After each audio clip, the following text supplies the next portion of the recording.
Welcome, Felicity. Thank you so much for joining us tonight on our beautiful fireside chat with you.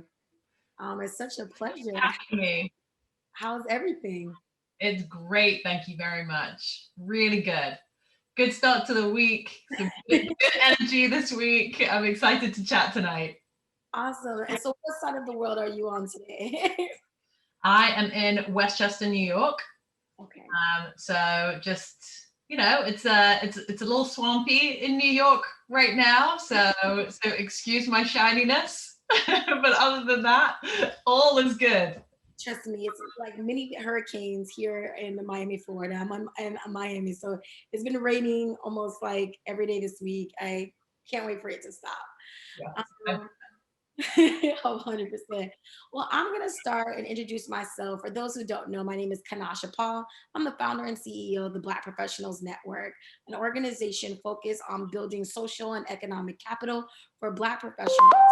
Our mission has always been about expanding the connections, the education, and resources that we can provide professionals from a wide range of industries.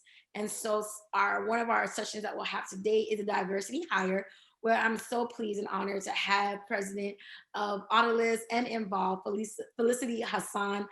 Thank you so much for joining us today. And I'm just really excited for our professionals to be able to hear about the work that you do, about the company, and just to learn a little bit more about what it means to be a diversity candidate interested in climbing up the executive space and what does that look like. So with no further ado, Felicity, tell us a little bit more about yourself. Absolutely. Well, look, again, thank you so much for having me. I'm really excited to join you all this evening. The Black Professional Network is a really important partner to us in the work that we do, which I'll come into. Um, but just really proud of like all the communities that we work with and all the incredible work that they do to really kind of help drive representation in business, because that's really at the core of everything that we do at Audeliss. So just a very quick background on me. Evidently, I was not born and raised in New York. I was raised in the UK, and I moved over to New York in 2008. I was planning to do very exciting things and travel around the world, and then I met my husband and had two children. And before you knew it, I'm still in New York. So I have about 20 years of experience in recruiting, mostly in executive search. Majority of that has obviously been for the US.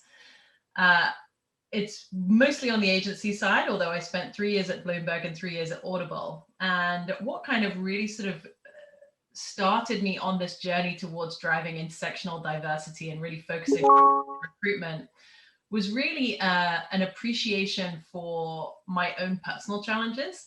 As a woman in a very male dominated space, I faced a lot of interesting conversations that I thought, gosh, it would be really nice if other women following me into this profession did not have to face these kind of conversations. So that was something which kind of prompted me to think, I think I can probably make a difference here by encouraging people not to behave poorly in the workplace.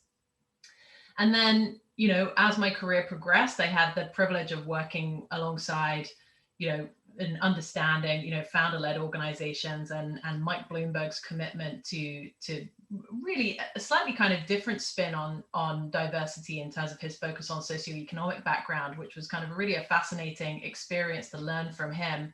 And then over to Audible and Don Katz, another founder-led organization, which again kind of opened my eyes to sort of a different perspective on diversity. Again, another sort of focus on the socioeconomic perspective. But from a personal perspective of being a woman and an ardent feminist, even when it wasn't very cool to be that, and then marrying an Egyptian and having two mixed race children of my own and marrying into a Muslim household, for me brought a very kind of personal angle to the work that I do. So my professional experience kind of like perfectly aligned with my personal journey. And that kind of led me to a conversation with a great friend of mine, our CEO and founder, Suki Sandhu, who founded Audeliss 10 years ago and was looking to launch it in the US. And it was just great timing. And I decided that this was the journey that I wanted to go on. in launching Audeliss as a firm specifically dedicated to leveling the playing field for diverse talent. So 83% of our placements over the course of the past 3 years, because we launched in 2018, 83% of our placements have been diverse candidates. And I'm pleased to say that a significant proportion of those placements have been candidates of color, have been Black professionals and Hispanic professionals. So I'm really proud of the work that we're doing. It is a journey, and I think the commitment of the clients that we're working with is what really fuels us to continue to make that progress and to make that change. So that's really what we're striving to do, and to educate those that we work with that everything that we do is about widening the gate, not lowering the bar. Diversity does not mean compromise. If you're a diverse candidate in the workplace, then you know that you've had to work twice as hard, usually, as your nearest colleague in order to kind of get the same recognition and the same results. So don't compromise bringing a diverse candidate in, because they're already in the spotlight. Make sure that that you're really kind of hiring the best of the best, so that everyone is set up for success. And that's really what we're trying to sort of coach our clients around, is to change their whole mindset about how they look at diversity and how to do this effectively, which is just being a little bit more thorough. So that's a little bit about my background. No, and I love that you shared that. And I think that's quite interesting that your company focuses also on the coaching aspect of your clients, because we know that especially in the wake of George Floyd and other atrocities around, social justice, the conversation has changed. And where corporations are now having this great reawakening about, racial attitudes and diversity placement, and leveling that playing field. And so what I loved about knowing and learning more about your company is that you help them along that process, because just because the awakening happens doesn't mean that fully people understand what does it mean to properly support a minority candidate, or, and I would like to often change the word, like, historically, not included, right? Because that language matters, as far as knowing that oftentimes these are just groups, whether it's women, Black professionals, Hispanic professionals. These people are usually been historically not included in the corporate sector. And the fact that your company makes an effort to coach and train that, I think that's important. Yeah. And I do think it's important to kind of meet people where they are on their journey. Mm. So I think that we can tell very quickly when we're working with our clients, like, who's looking for optical diversity, who's looking to just kind of like make sure that they've got a team that looks diverse, who actually wants like different opinions at the table. I'm not interested in working with clients who just want to look good, you know, Yeah, for whom this is for whom this is a PR campaign. correct. What I'm looking for is to kind of help people to drive their career forward. Like, that's a very serious like consideration, and I have a duty of care to my candidates as well, to make sure that I'm representing them with a client that is actually taking this seriously. And I know that we're going to come on to that, so I don't want to kind of give away the keys to the castle here. But like, it's really important, I think, that the clients that we're working with, to your point, Kenasha, are like, understand the importance of last year, but also the importance of everything that came before last year, and like how important diversity is to them. They don't have to get it yet, but they do have to have the intellectual curiosity to be able to understand like that there is a journey that they have to take in order to understand and educate themselves about like what bringing difference in and how that kind of changes like their management framework and their management structure. Because, by the way, managing diverse teams is not easy, but like, managing diverse teams gets you better results, which is going to make your business more successful. But Correct. like, you can't just kind of bring diversity in and hope that like, your bunch of like straight white guys from Harvard are going to do a great job in managing those folks, because it's not necessarily going to be the case. Now you've got a whole bunch of people with a whole bunch of different perspectives coming to the table. Like, your whole dynamic is going to change, and you need to kind of change your whole like operating structure and your whole like way of thinking about your business to be able to understand how you leverage diversity to optimize your bottom line. It's not an easy journey, so you have to have like the mindset of like understanding the strategic imperative of this in order to make it successful. Yes, and I love the companies that you work with. Our partnership allows us to offer some of really amazing career roles within the network, and it makes me confident when a lot of times when you get companies they want to work and partner, but you want to be sure that the I'm entrusted with my members. My members trust me to making sure that we connect them to companies that are actually going to look out for their best interests and also understand what does it mean to truly support um, diverse candidates. And so I actually want to just get right into the conversation.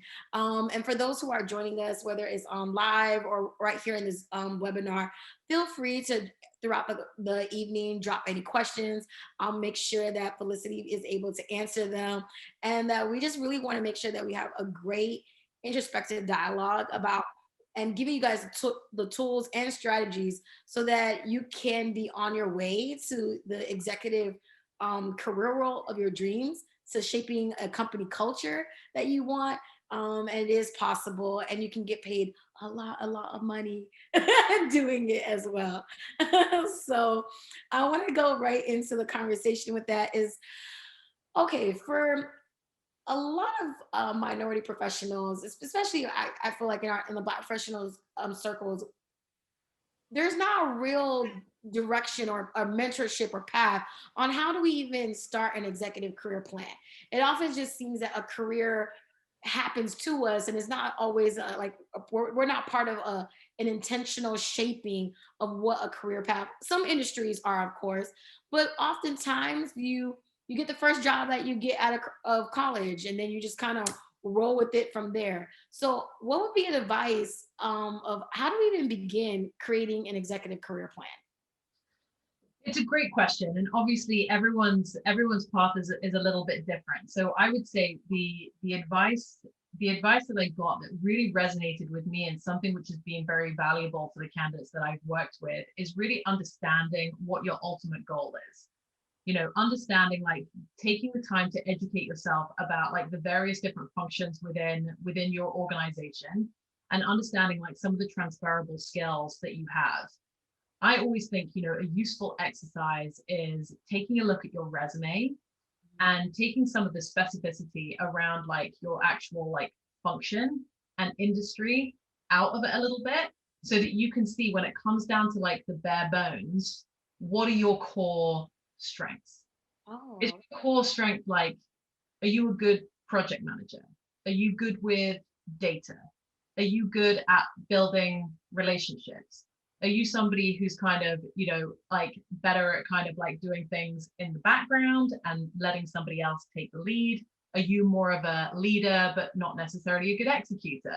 Like understanding all of like the components of like what have made you successful in your roles to date, but try to sort of disassociate it with, oh, I'm a marketing professional. So like, what career do I have in marketing? As you said, sometimes you can fall into a role and not necessarily believe that it's what you want. You didn't want to marry this job for life. This was something that maybe you kind of like, it was convenient at the time, or it was where you were able to secure things. I mean, certainly from my perspective, I fell right into recruiting. I just happened to like it. So I'm one of the lucky ones. But look, I think, disassociating and understanding like your core strengths will then kind of give you a vision to be like, oh, okay, right.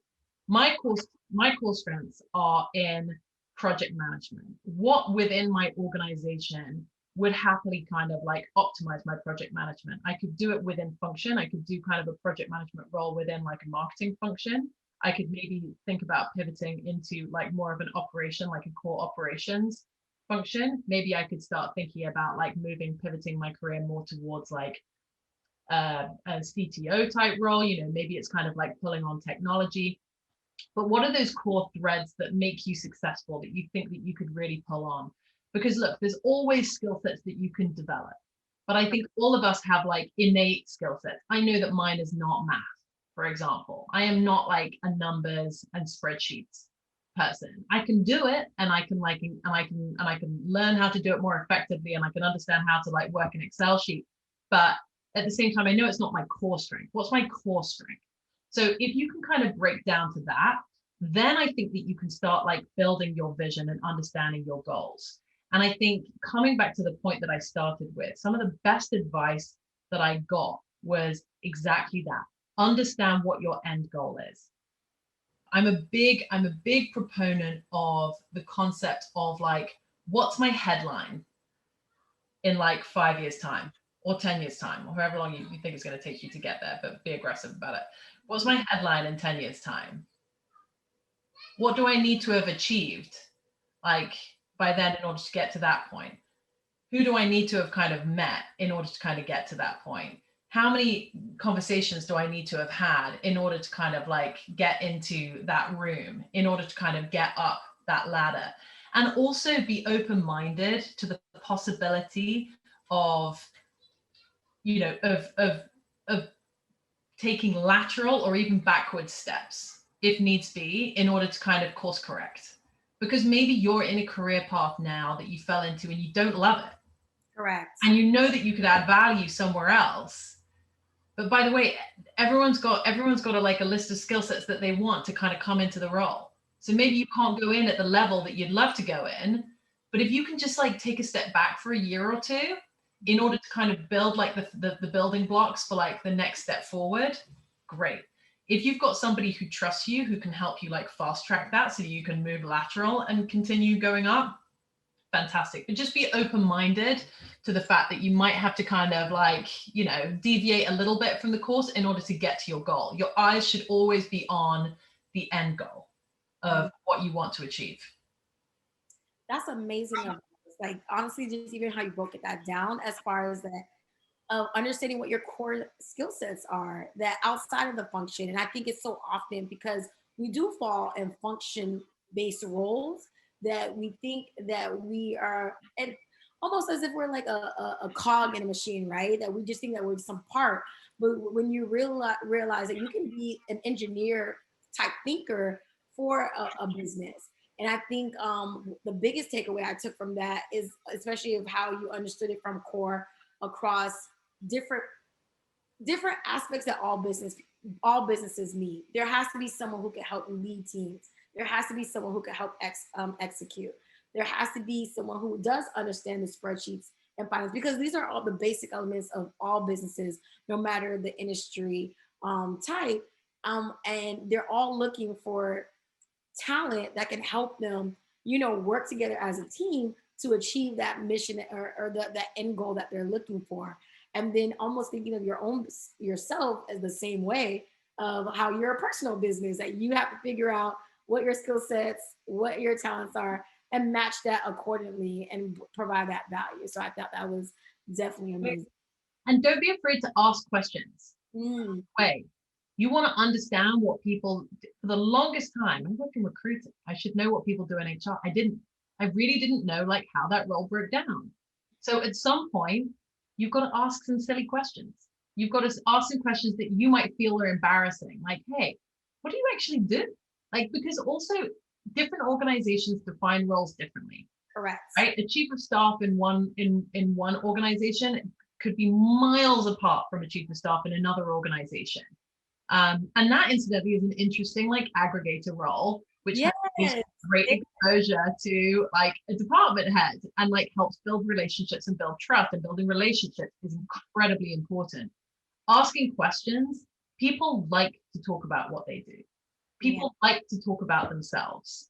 Give them the opportunity to educate you on what it is that they do and what they had to do to get there. I cannot tell you the amount of individuals that I've spoken to through my career who ended up doing something which was like so way off what they had started doing in their career. Like they trained in one direction or they started off in one space and ended up like way over the other side, just because like they just kind of like they took a couple of like twists and turns along the way and they ended up in a space that was compelling to them, or that they just kind of fell into. But there are no rules on this other than the ones that you kind of confine to yourself.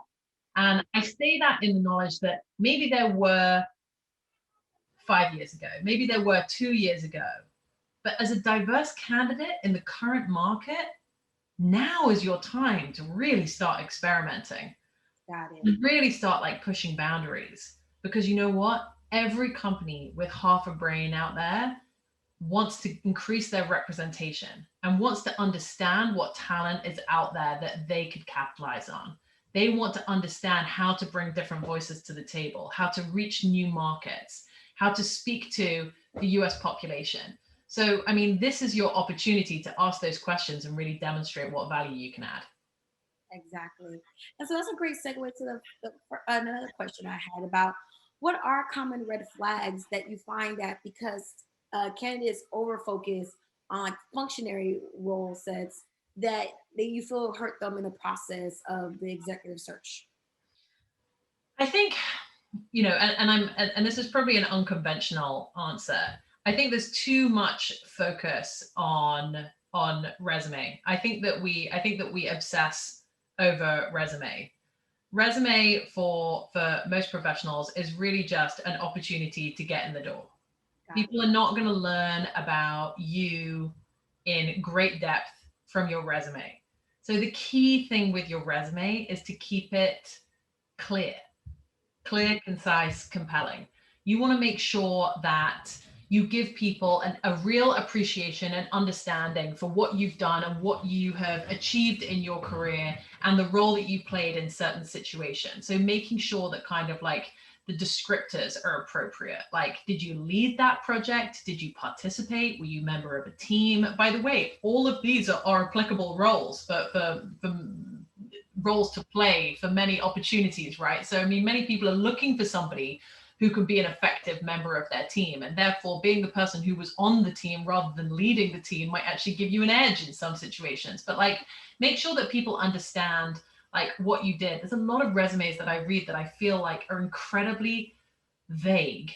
Like there's a lot of generalities. There's a lot of kind of like broad descriptors around like, whether or not you're motivated or you're a hard worker. Well, I mean, heavens above, like I don't know anyone who's described themselves as a poor employee and unmotivated. So I mean, having all of that stuff in there for me is like fluff. I want to know what you did, when you did it, what role you played within that function. And to your point, Kanasha, if you are looking to kind of like take a pivot in your career, try to like reduce the amount of like jargon in your resume. Like it shouldn't have like acronyms that people outside of your industry don't get. You should try and like make sure that you boil it down to the core skill sets, the core transferable skill sets that you'll be leveraging, as opposed to making them kind of something which is very specific to that industry.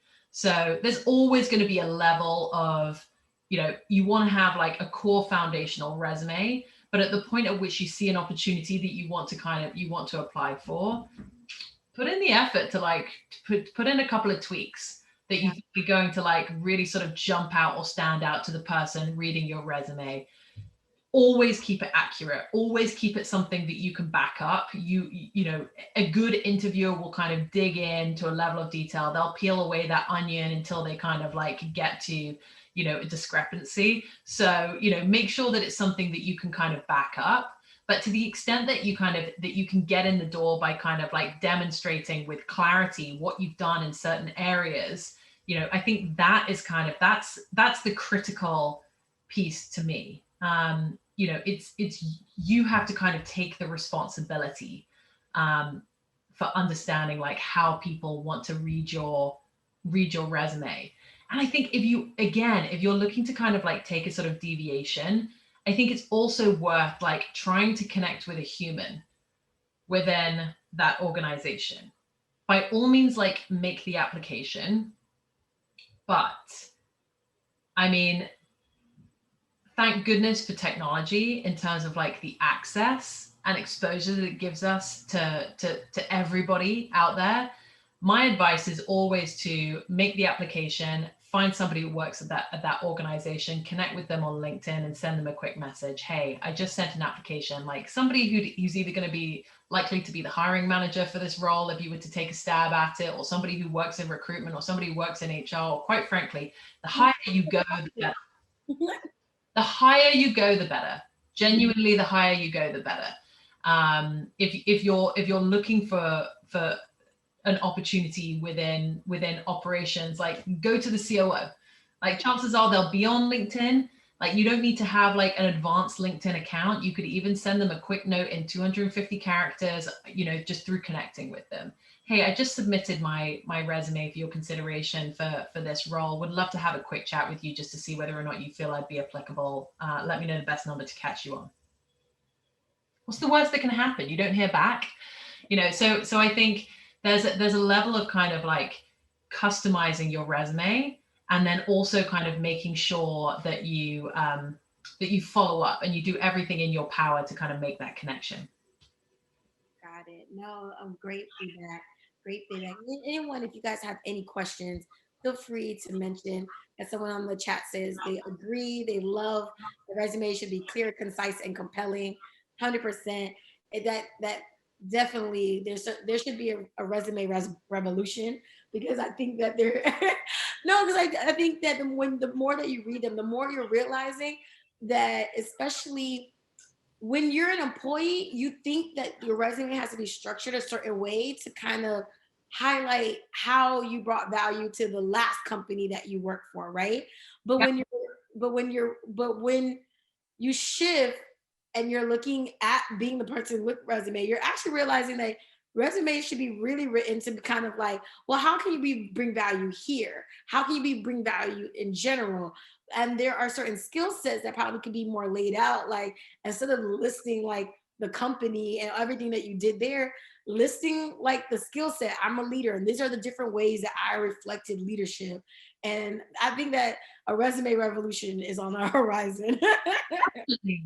And I think, sometimes people like minimize those soft skills or the leadership skills, and kind of like maximize some of like the tactical sort of functional things that they do. And I think it's really important that, to the extent that you have like led teams or overseen teams, I think in a lot of kind of like early leadership or early management roles, it's not necessarily like prerequisite that you've actually kind of had direct reports in the past. It's more important that you've kind of like had resources that you've overseen. So if you've overseen resources, maybe they didn't report to you, but maybe ultimately you kind of like served as a mentor to them, you guided them through their work, you helped them get up to speed. There are so many situations where I would say that it takes a village. And like, I come across people who did like the full onboarding for somebody who joined their team, who really kind of like acted as a buddy for them, like throughout that, and played a huge part in like making them successful. That should be something which is highlighted on your resume. Sure, you weren't the manager of that team, but you oversaw the onboarding and the ongoing success of team members in that team, and you should make sure that you highlight that. That is something that that you can think about, like how to craft. Great, great, great. I love that. These are amazing gems. I hope everyone is taking lots of great notes. I know that I'm just thinking away of like all the goodies that are being dropped on this conversation today. Now, because we've mentioned a little bit about the work reason why you got into this field, and how it mirrors the personal and professional for you, and and how part of what your company does is coaching the clients. How does someone know if a company is truly serious about diversity, though? Like when you're in the interview process, they're asking a lot of questions. Everyone's saying they're hot for diverse candidates. How does one really know that a company is invested in the culture? What are some key signs that we can look out for? That's a great question. It's actually something that we ended up talking about earlier, just on a tangent. I think the best way to understand if a company is serious about DEI is to ask the question, Mm. and make sure that you're asking like specific questions that are important to you. What is important to you about their investment in diversity? Is it important to you that they made a statement after the murder of George Floyd? Is the statement not that important to you, but financial contribution to communities is important to you? Is it important to you that they cover diversity across the board, across intersections? Maybe you want to understand like how they treat all different communities. I always think that like a reflection of like how people will treat, you know, Black and Hispanic communities might be kind of reflected in how they treat their LGBT community. Do they have pronouns on their emails? Like, do they have like specific groups for like parents? Do they kind of treat women of all intersections fairly? Do they have policies towards individuals who are disabled? Like, what's your philosophy on all different intersections of diversity? And I think asking those kind of specific questions, for me is a game changer in terms of whether or not I want to join that company. So if those questions end up being intimidating and you end up falling out of the race for that role, you dodged a bullet. Mm. Because you know what? If they couldn't answer that question, or they're not comfortable with the fact that you asked that question, then they're clearly not invested in diversity. And therefore, would you have the opportunity to be successful in that company? The other thing which I think is incredibly important is, what role do you want me to play in your diversity strategy? Am I going to be the person who's rolled out every single time you want to kind of like demonstrate how diverse you are? That's Right? a serious question. Am I the designated speaker on all topics about diversity? Because some people will be totally jazzed about that and will be like, I like it feels like you're invested. Like, clearly you're at the early stages, you're investing in like bringing in people like me so that I can help you on your journey. That's cool. Like, I want to be compensated appropriately, by the way. It's a lot of work. But at the same time, like, I'm happy to kind of like throw in my all if you want me to be on like speaking engagements and get you some good PR and all of that kind of stuff. That's good for my brand as well. So I'm all in, let me know. But there's also like, there's plenty of folks who like don't want to be like the Black person in the room always talking about like diversity. Like, that's just not something, like, that's not my role in life. I wanted to come in here to be like a good executive for you. And so like, I want to understand like, what's my role in your diversity initiatives. So there's two questions there. What role can I play? Mm-hmm. If that's what you want to do. And what role would you like me to play? If you're not entirely sure as to whether or not like you really want to kind of throw in your all to that. So I think that there are some very specific questions, but I do think the only way that you will understand if a company is committed to DEI is to understand why it's important to you and ask those questions. Great answers. Great answer. And I think that this sparked another question that came to mind, as far as when you're saying that we dodged a bullet. If you, depending on the questions that you ask the company, if the answers don't reflect truly what we're looking for out of a company, really saying that they're invested in DEI, we dodge a bullet. But I think sometimes for historically underrepresented communities, that sometimes can feel disheartening, because when you, it's like, it's oftentimes feels like there's limited dream jobs out there, right? That are willing to, that are at great companies that are paying the wages. And so sometimes a scarcity mindset might trigger, as far as like, you feel pressured to take that job because it's offering the salary that you want, it's going to make a difference in your household.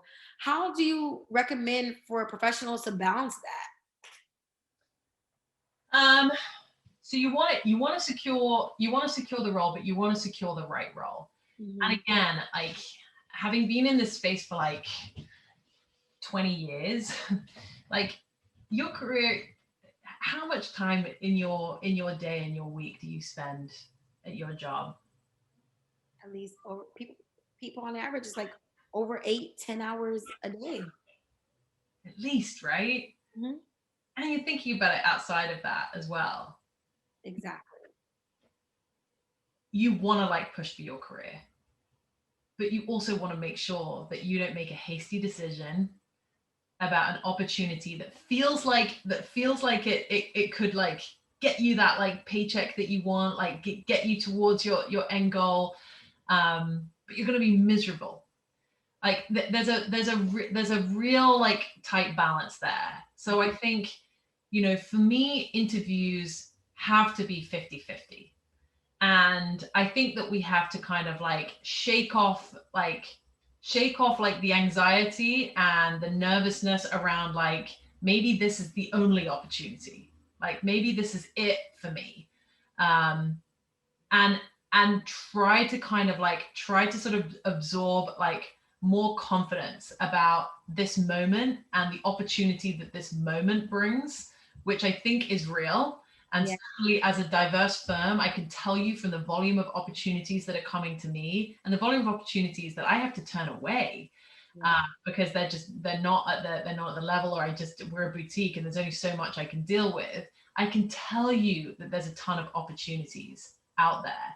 And if you treat an interview as a 50-50 process, you're interviewing me and I'm interviewing you, that confidence, people feel that. People feel that vibe. They want to work with that person. They want to work with that person who like has confidence in their own ability, has their own questions, has questions which are important to them and questions that they have from the research that they've done about you, and like wanting to learn more about your organization. I think like the interview process is both an art and a science, right? Right. I think like the science of it is kind of like is making sure that you have like all of your behavioral based questions, you know, all of the things that you've achieved and that you can kind of like that you can bring to the table, and you have like a bunch of examples that you can layer, you can peel down in various different layers to kind of really be able to demonstrate what you can deliver, to an organization. That's kind of like the science. Understand your resume, understand what you've achieved, know about the company that you're interviewing with. Feels like a really obvious point. So many people do not know about the company that you're interviewing with. Understand, like, do a little quick Google check on like who are their competitors, like what does their executive team look like, who's their CEO, like what statements have they made, what have they been in the news about recently. Like understand like the basic kind of nuts and bolts about an organization. And then it's kind of like you've got to balance out like being like too chatty, like, you know, being too verbose about like your experience. You've got to kind of like give relevant information, but also kind of give the detail that people will need in order to kind of make the decision. But I think like, you know, the most important thing is like is coming back to that confidence piece, like having the confidence to be able to kind of go in with the methodology of, oh, I'm prepared and I'm putting my best foot forward, but I don't need this. I Mhm. want to learn more about it, and I'm hungry for information, and I'm intellectually curious about you, Miss Interviewer, and your organization. And I've got a bunch of questions that are well thought out around like this opportunity and what this kind of means for me, because I have a vision for what I want to achieve. Can you get me there? Yeah. But You that know, confidence bleeds through. Like if you go in with like anxiety, and like the anxiety and nerves will like shut you down in an interview, and it'll be tough to assess like what you can achieve in that role. So I think you've got to like, even if you don't believe it, you've got to go in with that confidence.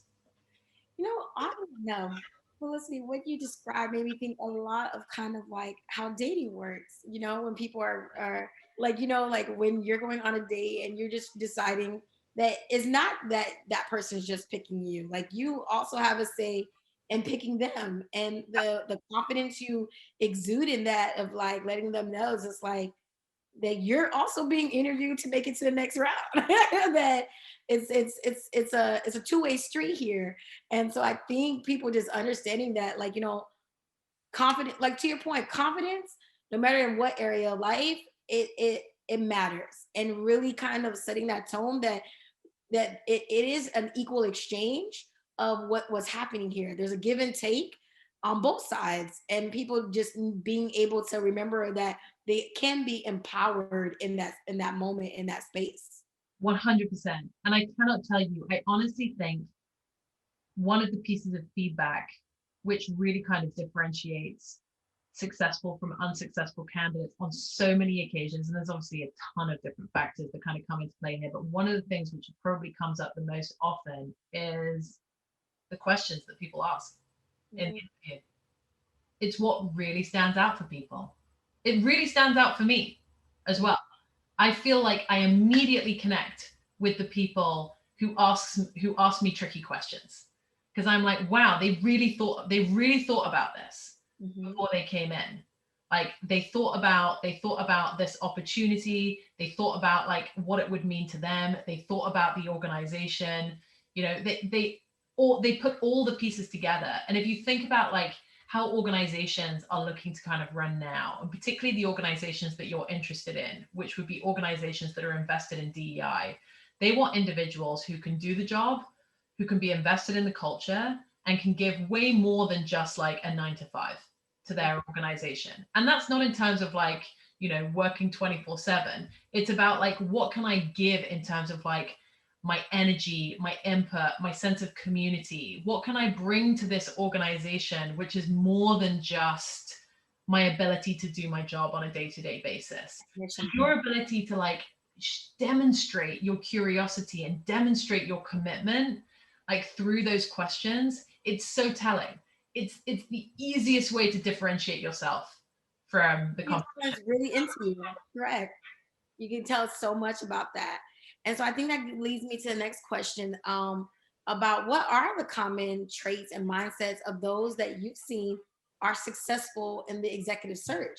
Because there has to be like key elements, like we know confidence, the asking intellectually curious questions. What other are some common traits and mindsets that you witness in candidates you work with that have every opportunity you put before them, they're gonna get it. Yeah, I mean that's a great point. Um, I think self-awareness Mm. is a key point. And again, that comes down to your ability to kind of manage your own career, which again comes back to the point I made earlier, which is your capacity to kind of break down your resume and understand your strengths and weaknesses and the role and the best role for you to play within an organization. I think the people who are successful, truly successful executives are people who understand like what they can bring and what they don't, and who else they need to surround themselves with in order to be successful. So self-awareness is an absolutely kind of critical component. I think confidence comes with self-awareness, because I think once you've kind of locked in what you're good at and what you're bad at, you don't need to be worried about it so much anymore. Correct. Now you know it, Yeah. you know what you need to work on. I know that there are things that I need to work on from the moment I get up in the morning. Hmm. Diplomacy is one of them. And that's also something which adds into successful executives. I think successful executives are self-aware, they're confident, because they've taken the effort to understand like what their weaknesses are, which is an uncomfortable process to go through. So they've become confident. They didn't necessarily start confident. Got it. So they're not these people, don't come out of the womb confident.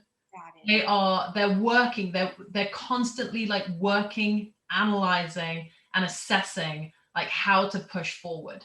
Like, what are the things that I need to work on? What are the things that I need other people to support me in?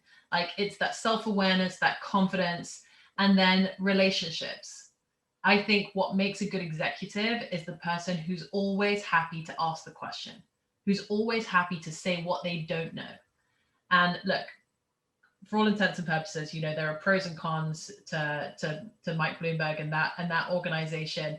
But one thing that really kind of resonated to me during my time there was, a comment that somebody made that really kind of made me notice this every single time it happened. Mike Bloomberg is never afraid to ask a question about, like, in a conversation. He's never afraid to say, I don't understand what you just said. You explain, sorry, can you just pause a minute? Can you just explain that to me? Like, that's like a new function. Where did that come from? And like, what's the purpose of what we're doing in that? I think a good executive is somebody who has the ability to stop and ask the question. Make sure that you understand like what you don't know. But again, this comes with confidence. This comes with the confidence of being able to own what you don't know. But I tell you, It's a little bit like being in the dressing room of a clothes shop, right? You come out of the changing room in one outfit, and the shop assistant says, I don't know that that one's for you. The next outfit I try on, and she says, you look great in that. I'm buying that outfit. Whether or not this was just a sales ploy from her, the point is I trust her now because she took a risk on her sale by telling me that I didn't look good in the previous outfit, right?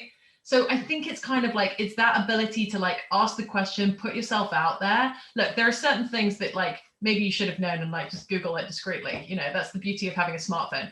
But you know, there are other things like if it's kind of like a core issue and you're like, I need to kind of understand like the core concept of what we're talking about here in order for me to really kind of make progress. Stop, ask the question, or make a note and take it offline and go and find somebody who you think can answer that question for you.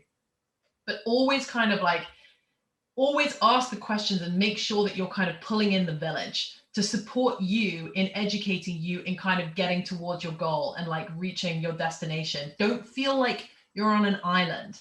Like make sure that you're kind of pulling in smart people around you to help you get there. Executives do that. Like a good CEO, a good executive is not the person who feels like they can do everything best.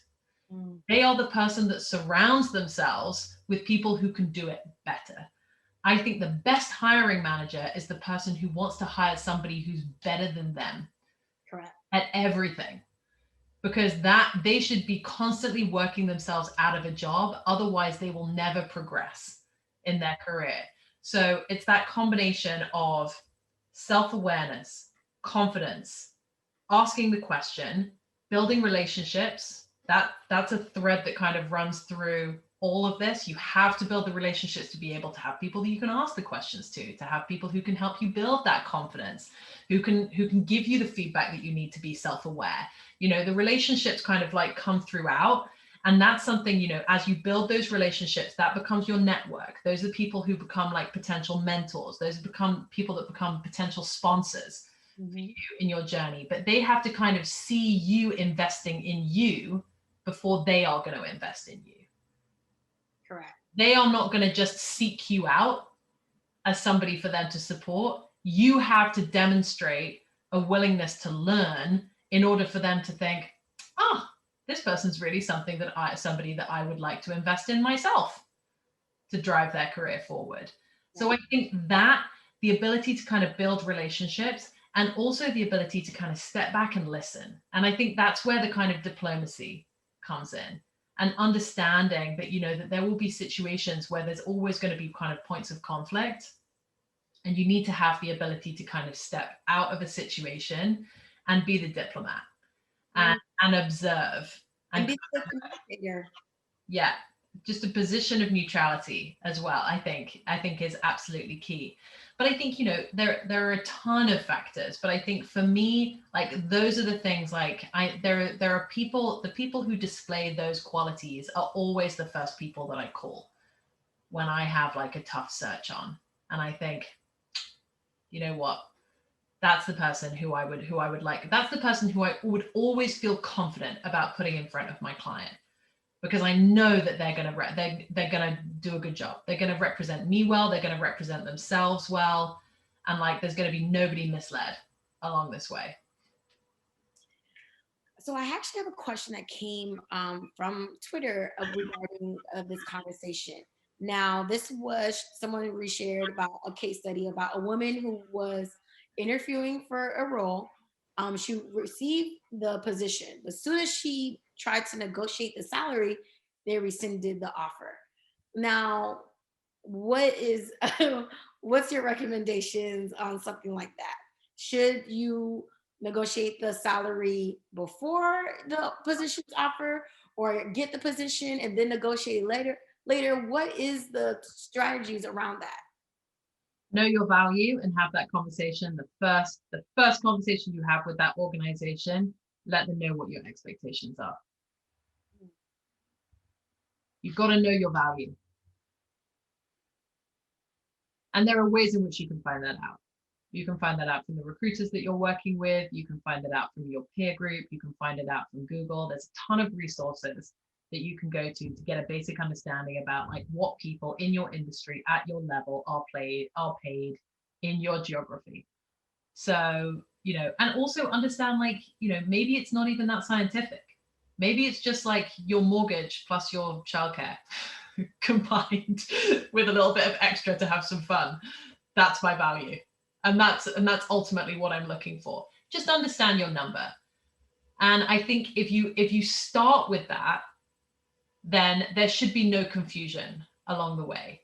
Look, there are certain organizations, I don't want to, it's easy to generalize. There are certain organizations who will always say like, hey, my first offer is my final offer. So to the extent that you're looking to negotiate now, great. I'm not looking to negotiate. This is my final offer.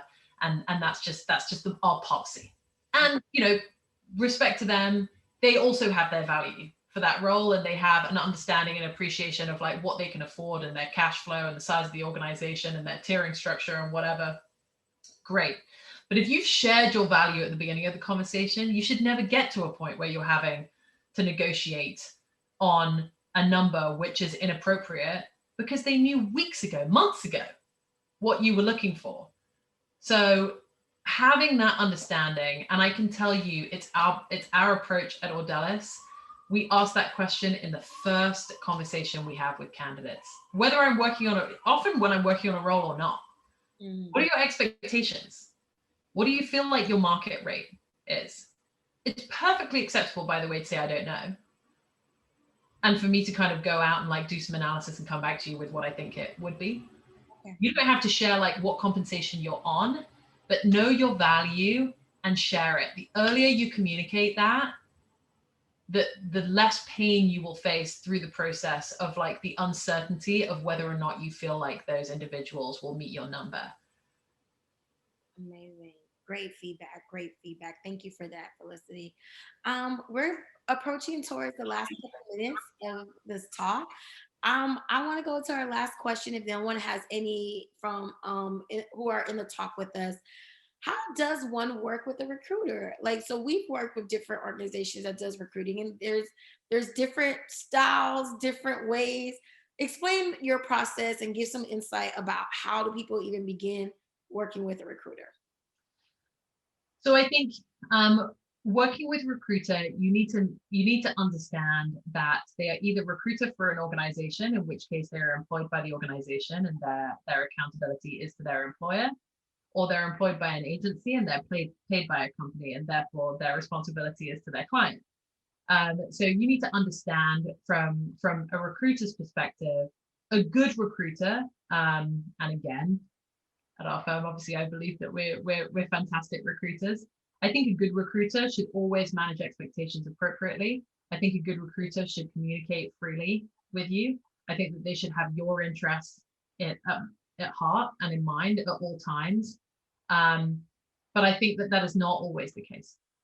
I as somebody who's within the recruitment industry, I feel like I can be honest and candid about the fact that it's a mixed bag of recruiters that you meet in the market. So from my perspective, I think the best way to effectively communicate with a recruiter is with transparency around what it is that you are looking for, what your compensation expectations are, what questions you have about the organization. Because remember, they're a third party. Even if they're employed by the organization, they are not necessarily the hiring manager, unless you're looking for a role to work with them. They're not going to be the hiring manager. So there's somebody who can help answer those questions, whether they have the answers on hand or whether or not they have to go back to the hiring manager and get you those answers. I think that the best way for you to work with a recruiter is to make sure that you are leveraging them as that agent of information for you. The other kind of core component, and probably the biggest complaint that I hear about recruiters, is I don't hear back from them.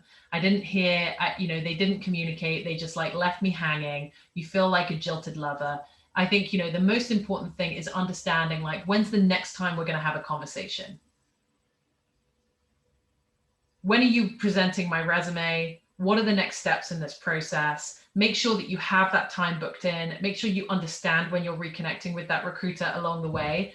They will get distracted. If you're not the candidate, they will end up focusing on the other candidate. If the hiring manager goes cold, they might not get back to you because they might be chasing them for more information. So you need to manage the timelines and the process yourself. So use them as an agent of information for you. You obviously, it's important for you to build a relationship with the recruiter. The more they know you and they trust you and they feel engaged in your search, the better they're likely to represent you. So it's important that you build a relationship of trust with your recruiters. So I would say be selective about the recruiters that you're working with, but just make sure that you're managing the timeline, you're managing the questions, and you're managing the timeline. They are there to help you through the process. So make them help you, so that's kind of like the key thing. I think I love how you phrased that. It just gave me an aha that, a recruiter is like your sport agent. Like if you're an athlete, like they're your agent. They're supposed to go out, find you the gigs. Like you're paying them to be able to. I know some recruiters have different fee structures. In most situations, you're not paying. And that is kind of the key thing. Like in I would say 99.9% of cases, you're not paying a recruiter a bean. Either they're an agency recruiter and they're being paid by their client, or they're employed by the company and they're being paid by the company. So very rarely are you as a candidate being paid by them. When you get placed, they get paid. Mm-hmm. So they have a vested interest in placing you as a candidate or placing a candidate in this role. And it's your responsibility to get them excited about you being that candidate, or at least giving you the information that you need in order to be a successful candidate, and also ensuring that you have like a frequent cadence of communication where you just know where this is going. So I think if you just have those conversations like booked in, like, oh, you're presenting my resume on Wednesday, fabulous. Does it work for us to connect on Friday? Will you have some feedback by then? Let's just put in like a quick like 10-minute catch-up call just so that I know like where we are on that, so that you don't feel like you're hanging. Correct. Right. And then you don't feel frustrated. They don't feel like they've let you down, and like momentum continues. Amazing.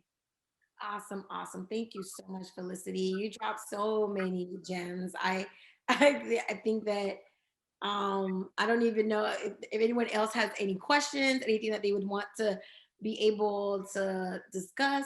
This is your opportunity right now, Felicity. Um, Felicity is booked and busy, and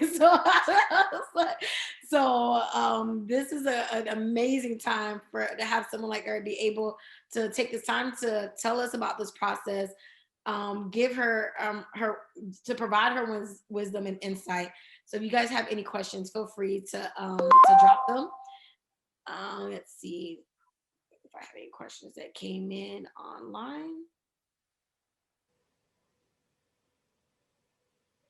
If the questions don't come to you right now, you know where I am. I'm also very easy to find on LinkedIn, Felicity Hassan. You can always reach out to me. I'm always happy to kind of field any questions and give support where I can. So Kenasha has all of my details. Black Professional Network are a partner of ours. So always happy to support in whatever way that we can. Awesome. Well, seeing the questions, Felicity, do you have any closing remarks that you would want to provide as we close out the evening? I think again, I'm going to say, what I've said earlier in this conversation. The clients that we're working with, and that is a broad spectrum of clients, from growth startup organizations, seed funded, through Series B, C, right the way up to kind of like massive public organizations. There are a wealth of organizations out there who are looking to increase the representation of their population. Like, now is the time to be bold in your career search and take a few chances. So like, be bold, be confident, understand your goals, and go out there and get some great jobs. Awesome. Thank you again so much, Felicity, for joining us on this chat. As mentioned, if you're part of the network, we're going to be able to reshare this content, give it, be able for us to also give you Felicity's information and her team so that we can connect you to these jobs. And as I mentioned, these jobs are six figures and up. These are a very lucrative executive roles. It all falls in line with our mission of making sure that our professionals are connected with career opportunities, business opportunities that really advance their economic status.